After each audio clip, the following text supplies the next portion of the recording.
बारिश का थपेड़ा थमने का नाम नहीं ले रहा था।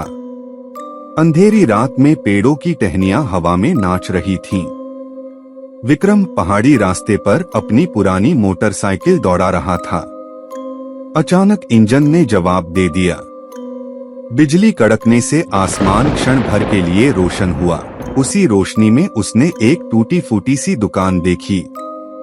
दुकान के बाहर टिमटिमाती रोशनी वाली एक पुरानी सी लालटेन टंगी हुई थी। उम्मीद की किरण जगाकर विक्रम दुकान के पास गया। अंदर एक बूढ़ा आदमी बैठा हुआ था। विक्रम ने अपनी परेशानी बताई।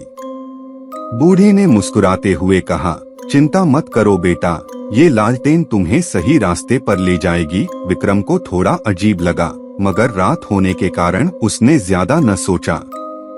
उसने दुकानदार से लालटेन लेकर धन्यवाद दिया और निकल पड़ा।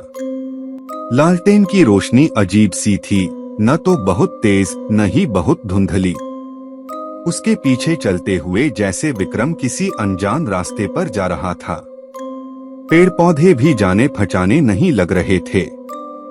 घंटों चलने के बाद भी वो गांव नहीं पहुंचा। तभी उसे लगा कि दूर से कोई सिसकियां आ रही हैं। विक्रम सतर्क हो गया। उसने लालटेन को ऊंचा उठाकर देखा। सड़क के किनारे एक बूढ़ी औरत बैठी थी। उसके कपड़े फटे हुए थे और चेहरा मिट्टी से सना हुआ था। औरत ने विक्रम को देखते ही रोना शुरू कर दिया और कहा, मुझे बचा लो बेटा, वो पीछे आ रहे हैं। विक्रम घबरा गया। वह औरत को पीछे छोड़ भागना चाहता था, लेकिन लालटेन की रोशनी में उसे सिवाय घने जंगल के कुछ नजर नहीं आया।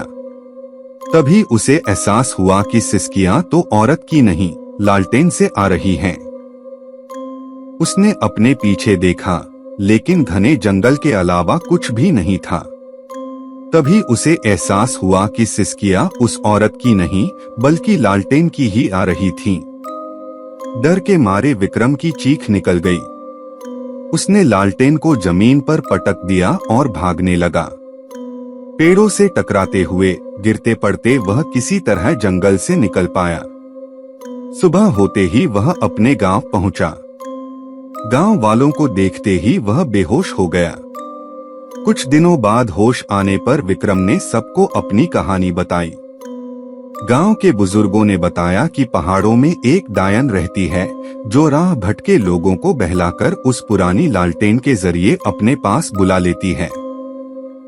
विक्रम बच गया, लेकिन वो लालटेन की सिसकियां और अंधेरे जंगल का खौफ जिंदगी भर नहीं भूल सका।